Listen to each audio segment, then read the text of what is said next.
Good morning, Mets fans, and welcome to a Monday edition of Drivin with Mr. Met.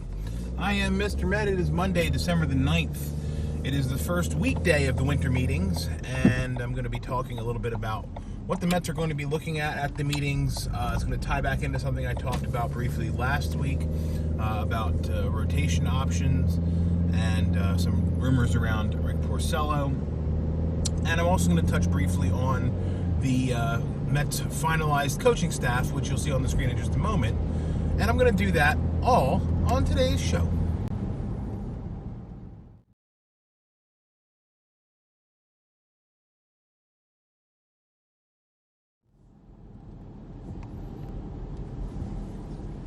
So the coaching staff has been finalized, and if you believe the rumors, Carlos Beltran had a pretty good hand in selecting his coaching staff, which I find to be interesting, if it's true.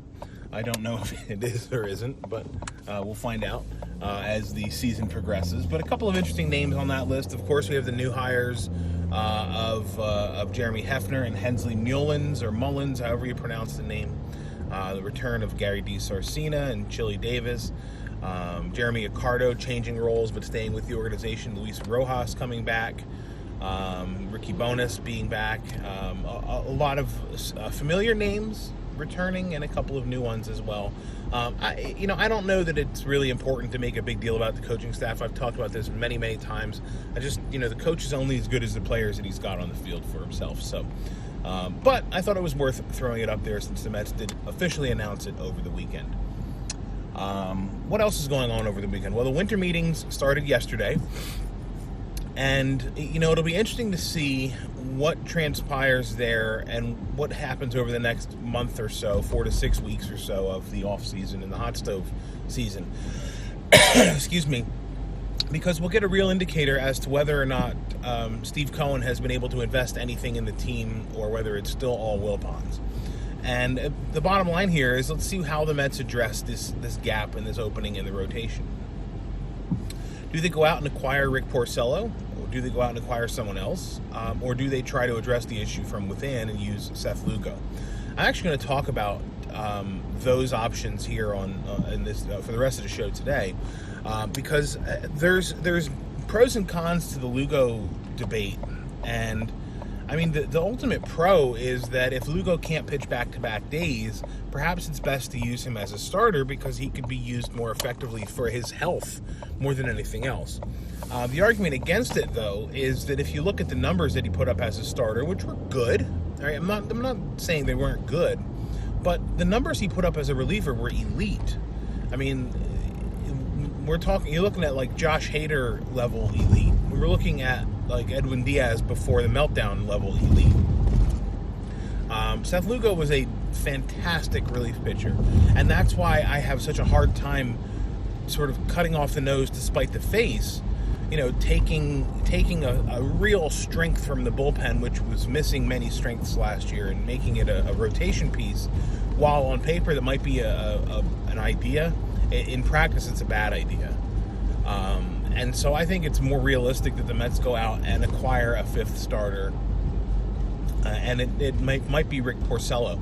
And I've listened to a lot of different podcasts, and I read a lot of different stuff, and it's important to note that a lot of people are saying this as well, but the Mets are not replacing Zack Wheeler with whoever it is they bring into the rotation right now. You have to remember that when you look at this situation. It's not a Zack Wheeler replacement. The Mets did that last trade deadline when they traded with the Blue Jays for Marcus Stroman. Marcus Stroman was the replacement for Zack Wheeler for this year, and that's the bottom line. Marcus Stroman is taking Zack Wheeler's spot in the rotation. So the question then becomes, well, who are the Mets replacing? Well, they're replacing Jason Vargas. They're replacing the 1.5 to 2 wins, if you follow wins above replacement, that Jason Vargas could deliver or did deliver last season. It is about 2 wins the Mets have to replace, because if you take Stroman's season with the Blue Jays into consideration as well, take his full body of work from 2019, his WAR is not that different from Wheeler's. They're pretty close. So it's really, you're just looking to really replace 2 wins to keep the rotation where it was last year. If the Mets are able to do that, if they're able to gather the same type of player who's going to be responsible for or worth 2 wins or so, that's a win. And Rick Porcello is a guy that I would not fall asleep on. I think Porcello could be a really good 5th starter. He does take the ball every 5th day.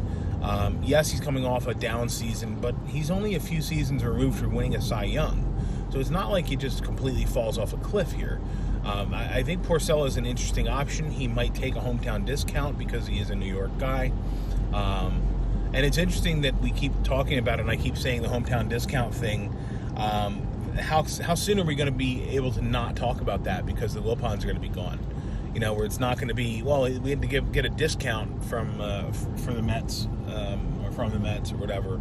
We had to give a discount to the Mets. It's going to be the other way around, or it's going to be like the Mets are going to be paying more for these guys. I can't wait for things to go back to the way they were in the mid-2000s when Omar Minaya was the GM, and the purse was just wide open. I mean, he was just dumping money after money after money, and it was so nice to see the Mets be willing to eat a bad contract, and move on from it, as opposed to collecting insurance for it and then not using said insurance to reinvest in the team. You know, that's the part of this that's just so grating. But it will be very soon that we'll be able to say that the Mets are going to outbid other teams. At least I think that's what we're going to be able to say. But the real question with all of this, regardless of the rotation, because the bottom line is, excuse me, 2 wins are not that hard to find. I mean, really, you can find yourself a 2-win pitcher and not have to break the bank to do it, and then instead use whatever capital you have left for this season to acquire bullpen help. Because look, that's what the Mets need. They need bullpen help. So I'm not saying trade the farm for Josh Hader, but I am saying take a flyer on Blake Trinan. I am saying sign Steve Cishek. I'm saying do some things to bring in some quality veteran relief pitchers. And I'll give the Mets some more credit here, and Brody some more credit here. I almost said credit. Brody gets credit. They're cutting bait with a lot of these dead weight pitchers, and it's about time. We got a couple of guys now moving on to pitch in Korea. Good for them. Maybe they'll rediscover themselves and reinvent themselves and come back and have a great career in baseball. But they're no longer occupying space on the Mets 40-man roster, and that's a benefit. So it's about time that the Mets start cutting these players that are worth nothing, that are a net negative, that this is really addition by subtraction. But just not having these guys around to eat up innings and at a very, very below Major League average clip is a huge advantage. So I think they're already adding to last year's bullpen by eliminating guys who are available to come out of it who just are terrible pitchers. And that's that. So what the plan for this week is going to be is to keep an eye on the winter meetings and how they develop. I'm going to try to watch that closely. I'm going to be in the office all week, so that's kind of fun. But I'm going to watch the winter meetings closely. I'll see what's going on with rumors and stuff, and if there's anything that's worth talking about, I will come back and chat about it. But until whenever that time might be, I thank you for watching today. If you're not already doing so, you can follow me on Twitter at Mr_Met. And as always, let's go Mets.